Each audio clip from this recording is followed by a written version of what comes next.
Hi, my name is Kathleen McGraw and I'm an academic advisor. Hi, I'm Jessica Best with Lundquist College Career Services. And we would like to welcome you to the Lundquist College of Business workshop for the application to the major. Welcome to the application workshop. Here is an overview of what we'll cover today. We are going to go over a timeline of your application from when you submit it until when you will hear from us about your status in the application process. We'll go over the requirements, we'll take a look at the application, we'll talk about the attachments that you'll need to submit with your application, including your transcripts, resume, and cover letter. We'll talk a little bit about the essays, and then we'll also talk about the holistic requirements. So here's the timeline. There are two main timelines. Everybody will submit an application on the Friday of week 1 of the term that we're accepting applications. And we accept applications for fall, winter, and spring, and that would be to start in the business school, winter, spring, or fall. So in that first week you will apply, and then you will be routed in a couple of different places. You may be a candidate for automatic admission, which we'll talk about in just a second. You might be a candidate for holistic review, or you may not be eligible for either of those application categories, and you may be denied. If you are denied, what that means is during week 6 you will hear from us and you will not be admitted to the school, and so we'd invite you to strategize with one of our academic advisors. If you are admitted either through automatic admission or holistic review, you'll be admitted and you'll be permitted to register for business school classes during week 6. In some cases, we're going to be interested in hearing from you once a couple of your grades are posted in a few of your key classes, such as Accounting 213. And so there is an opportunity at the end to come back to the advisors through a survey that we'll submit to everybody who applied, where you can resubmit your grades for a chance at second glance admission. Here are the requirements. If you meet all of these requirements, you will be admitted for automatic admission. So we're looking for 90 credits, or very close to 90 credits. We are looking for a 3.0 cumulative GPA. Cumulative means we're going to be looking at your transfer work. Some of the other majors on campus will not use your transfer work as part of a GPA. The business school does as part of the cumulative GPA. All of your pre-business courses must be taken for a grade, and you can see in the column on the right, those courses are Writing 121, Writing 122 or 123, Math 241 and 242, Math 243, BA 240, and all of your AIS classes. In addition, we're looking for a letter grade in your pre-business core. And those classes are your BA 101, Economics 201 and 202, Accounting 211 and 213. And in addition, all of those courses, the pre-business core courses, starting in fall 2016, must be taken in residence at the University of Oregon. If you have completed these courses prior to transferring to the University of Oregon, we will accept these courses. After fall of 2016, all of your courses in the pre-business core need to be taken in residence, the ones that you haven't already taken. While you're applying, you may be in your last couple of credits or your last class. For example, you may be at the start of the term at 82 credits and be enrolled for Math 242 and Accounting 213. That's okay. You can still apply, and we'll look for your grades after they post. The application you can find by going to the business school's website and typing in major application process and instructions, or you can type in business.uoregon.edu/ug/apply/major, and that'll take you to it. This will take you to the instructions and the place where you can submit your materials for consideration. As part of your application, we'll be looking for a cover letter and a couple of essays. Each of your essays should be about 400 words for each answer. You can see on the screen, we've typed up an example of what 400 words looks like on a piece of paper. So you're looking at a half-page, single-spaced. We're looking for recent, relevant college experiences, or as close to college as possible. We're hoping that you will edit this application with as many people in your life as possible, as well as with places like the Writing Center, or maybe having an instructor look it over. We want to make sure that you are doing things like spelling the name of the college correctly. So in the example, you can see we've gotten submissions that say Lundquist College of Business, when in fact we're the Lundquist College of Business.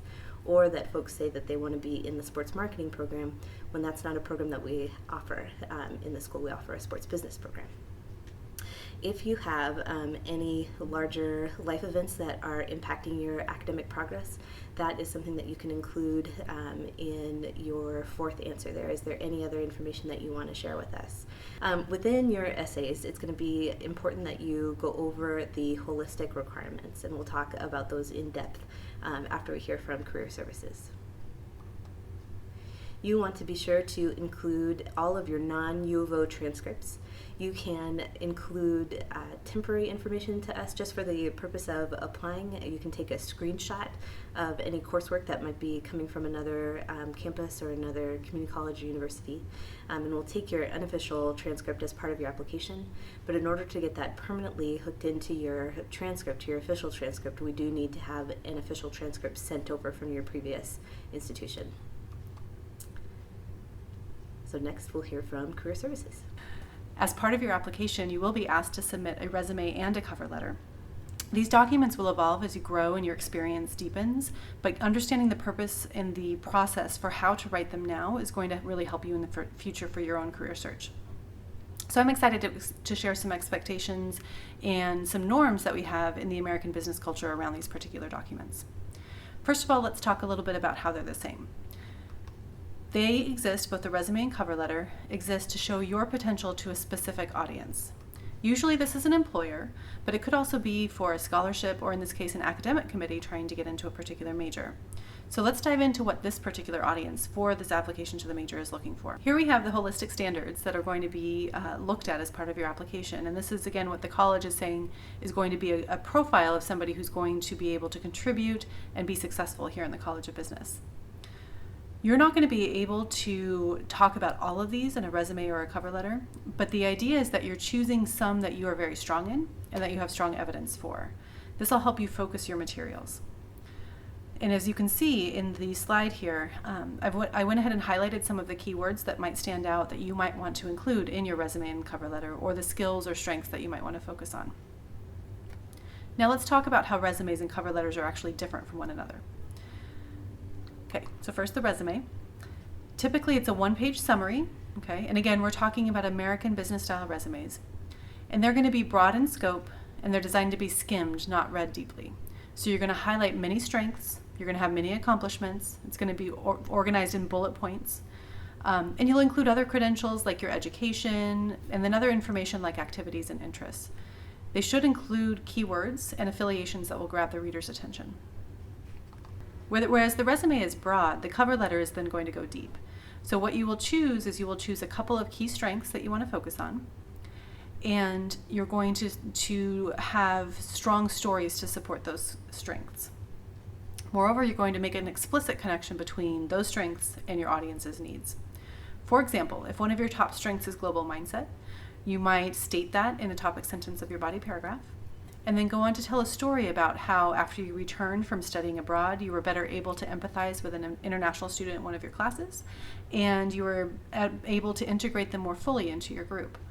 You would then explain how your global mindset will continue to enrich the experience of others within the college. Cover letters are in paragraphs, so they give you a chance to showcase your good, persuasive business writing skills as well. So both the resume and cover letter, we've talked about using good evidence. Let's talk about what that looks like. So we have here this frame that you're going to be hearing a lot from us, WHO, and it stands for what, how, and outcomes. So your resumes and cover letters are going to be making claims, and WHO is how you back that up with supportive evidence. The idea here is that you describe what you did, okay, but you don't just stop there. You start with the activities and tasks that you enjoyed, but you don't stop there. You also talk about how you did it. So what skills, methods, strategies, attitudes did you bring? And then what outcomes can you point to that were a result of your work? So what impact did you make? What contribution did you make? What was the scope of your impact? And what was your intention? Those are some things to kind of help you think through how you might describe your experience with strong evidence. This helps the reader differentiate between candidates who may have had similar job titles, and we really want to be able to see how they would add value to our organization, in this case the College of Business. So we've covered a lot of stuff here very quickly, and I want to make sure that I point you to where you can get more help as you're working on your own resumes and cover letters. DuckConnect is the main way that we provide, the main resource that we have for that, and I'm going to dive into a couple little things for you here. So here we are at the College of Business's website, which I'm sure you've all seen. I want to draw your attention down here to the bottom. There's this little link to DuckConnect. DuckConnect is your #1 stop for all things career. So we're going to click on that. And we're going to click Login for Students. And I'm not Kat, so I'm going to change the login there. And this is what it will take you to. This will take you to the landing page. And again, the place that I am directing you to right now is this Career Resources link. Lots of great stuff in here that have to do with your career search, and we're going to expand the All Students menu.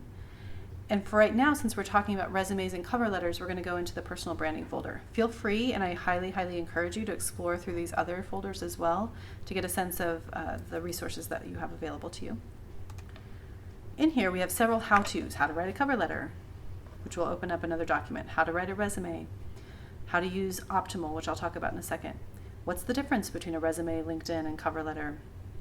And then we also have a handout here for the Who method, which we just talked about, that has some examples and it goes into a little bit more depth so you can see how that actually plays out in a resume. So here, again, as you're writing your own resume and cover letter, come in here, look at the examples, look at the instructions, and this will really help you craft a very powerful evidence-based resume. The other tool that I want to explore just a little bit is this Optimal Resume and Letter Builder. This will take you to another site. If you're new to the site, you're going to create an account under New User, but if you already have an account, then you will log in.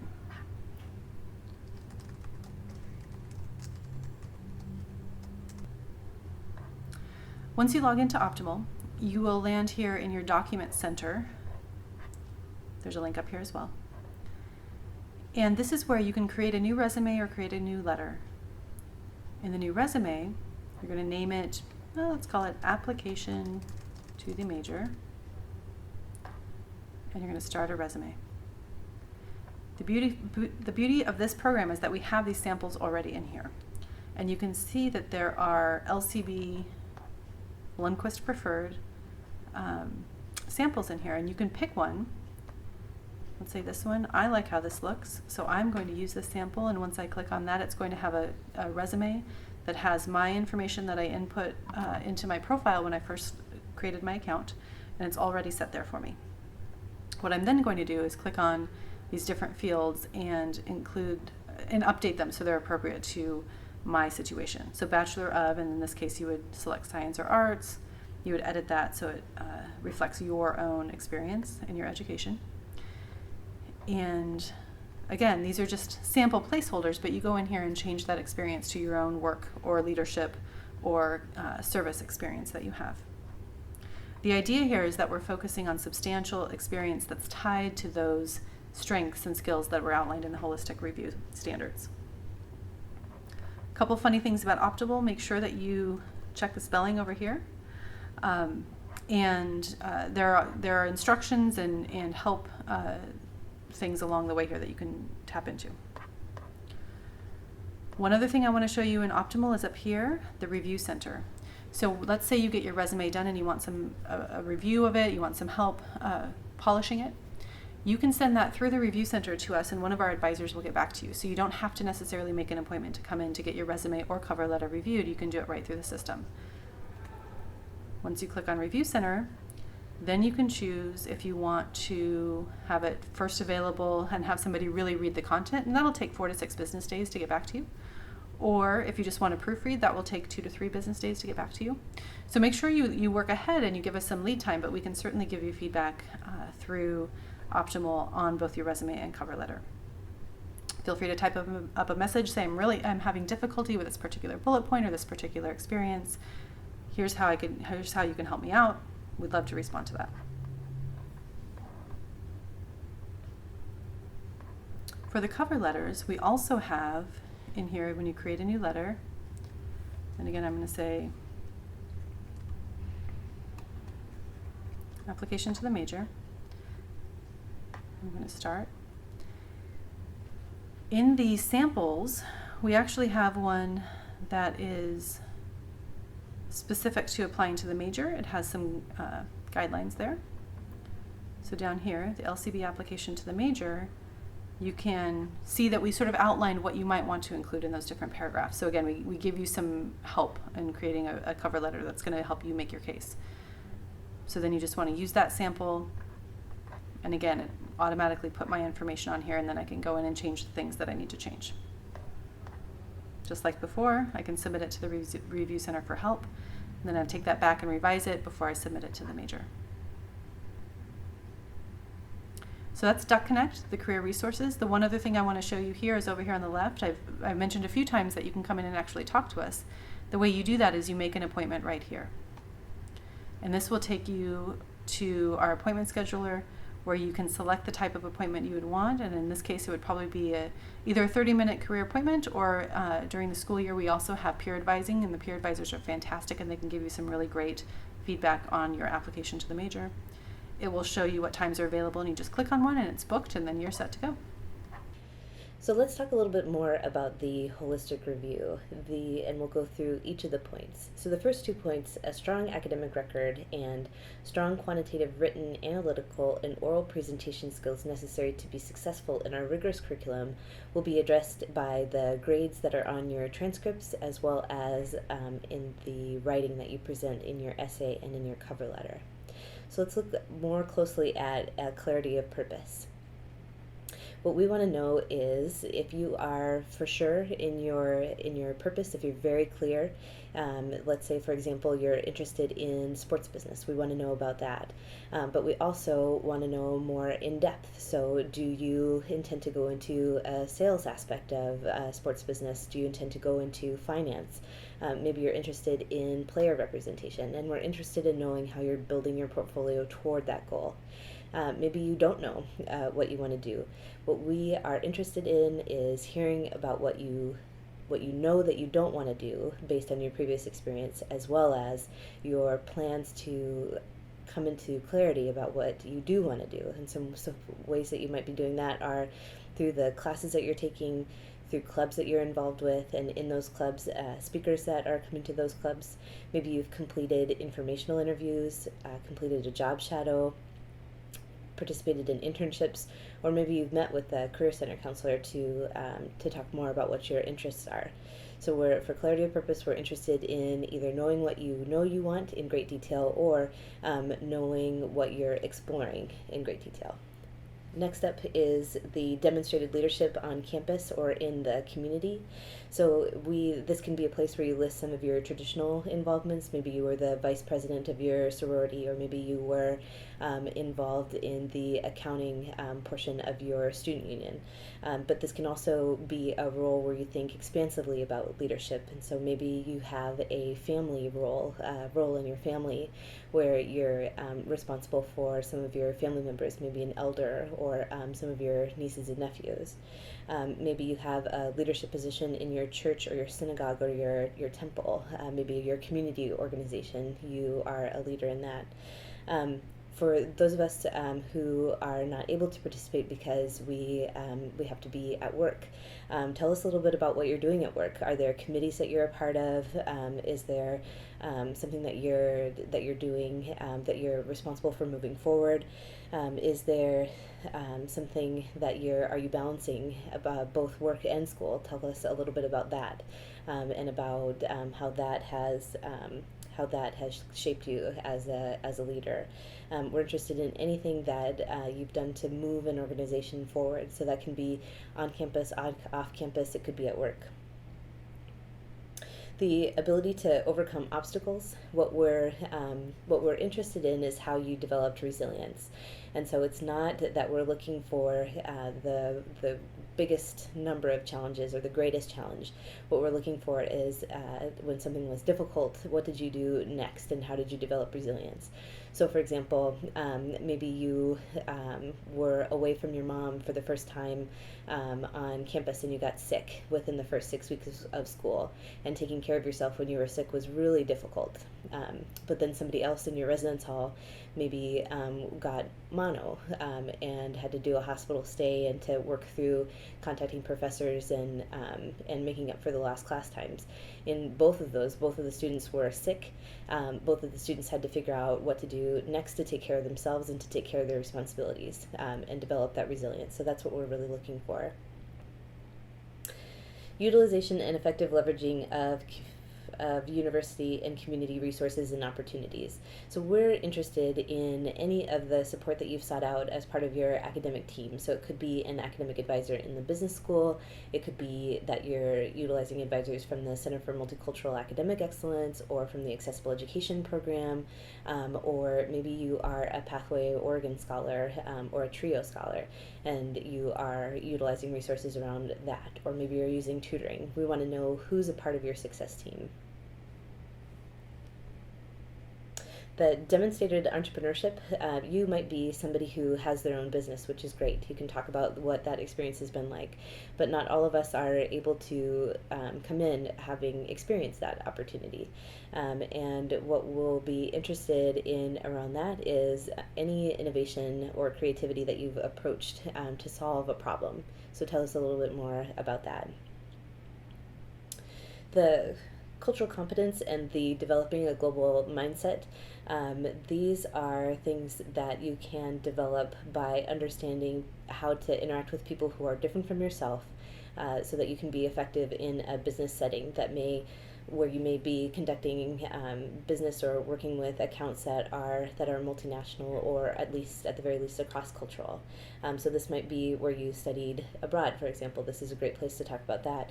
But it could be anything that challenged your own worldview and challenged your perceptions and made you more effective at working with people who are different from yourself.